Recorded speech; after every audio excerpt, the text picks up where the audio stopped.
Joining me right now on Can I Media is Richard Hout with Environmentally Friendly Drilling Systems Program, the longest title we've had so far today. Tell us a little bit about your group. Well, what we do is we provide unbiased science to address environmental issues associated with oil and gas activities. So we are a nonprofit organization. We're funded by governments, by industry, by environmental organizations, and we're like that man in the middle. We're bringing together all these different stakeholders, all these different research ideas, trying to figure out everybody's priorities, reach that agreement on that 80%, but really focused in on what's important and how does it get measured, how does it get done. So how long has your group been around? We've been around for 8 years now, and currently we're funding about $5 million of research a year. Okay. Have you noticed, has the interest grown in your organization from the industry? Oh, by far, yes.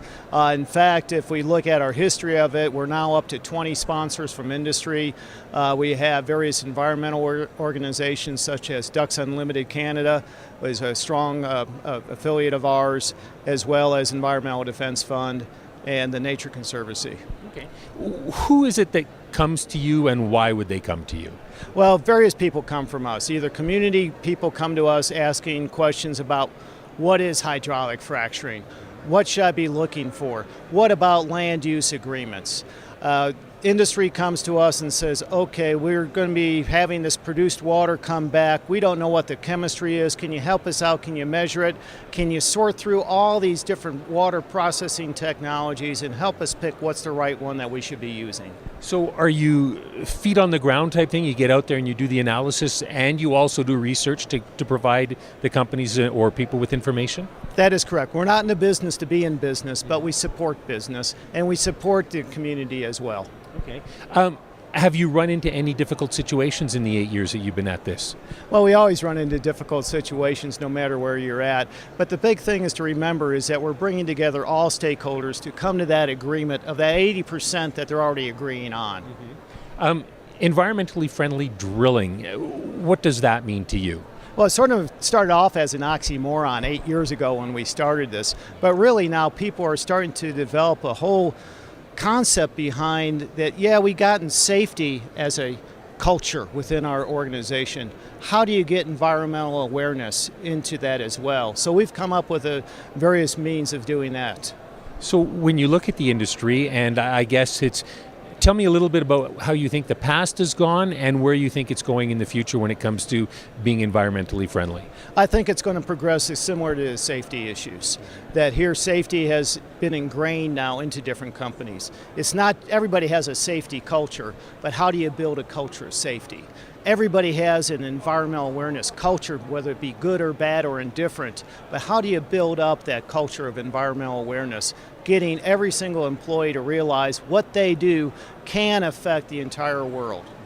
One of the things that I've noticed when I've talked to people here is they're saying the most difficult thing is that first step to make the change. Oh yeah, I fully agree with that. That you got to remember you go in baby steps. That 2 steps forward, 1 step back is still progress. So you're 8 years old now. Where do you see your group going? Well, by far we're still growing. The State Department funded us to work with the government of Ukraine to pull together their gas shale development strategy, to review all their rules and regulations. We have a European chapter focused on there. We've had interest from the country of Colombia. Up in Canada, we've been up there a few times. Some of the provinces out in the west have expressed extreme interest in what we do and how we can support them as well.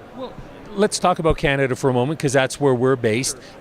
What does the record seem to be like to you when it comes to environmental stewardship? Well, we actually toured and used our environmentally scorecard to look at a drill site up north of Edmonton, up in the Duvernay Shale.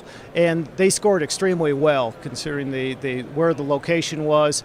We were very impressed with the progressive restoration efforts that the companies do up in Canada. Is it different from what you see in other parts of the world? In fact, we are modifying our scorecard to accommodate that progressive restoration. In the past, we always promoted that you need to have an abandonment plan before you actually start drilling. And then we came across this progressive restoration program that Canada has and promotes and said, man, that's what should be done. So you talk then, Rich, about I guess Canada being at the forefront in certain areas when it comes to protecting the environment.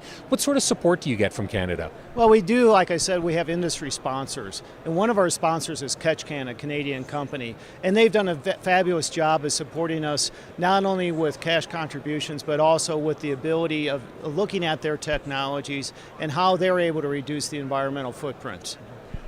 Is this type of a company, I mean, you talk about protecting the environment and coming out with new technology, easy to get on the rigs?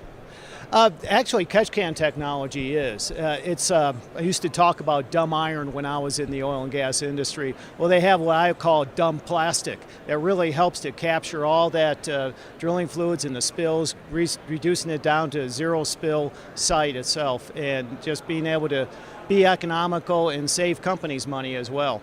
Do you find there's a lot of support from Canada? Oh yes, very much so. Like I said, we've been up there several times doing rig tours and inspections, working with Canadian operators, and also now with Canadian service companies such as Katch.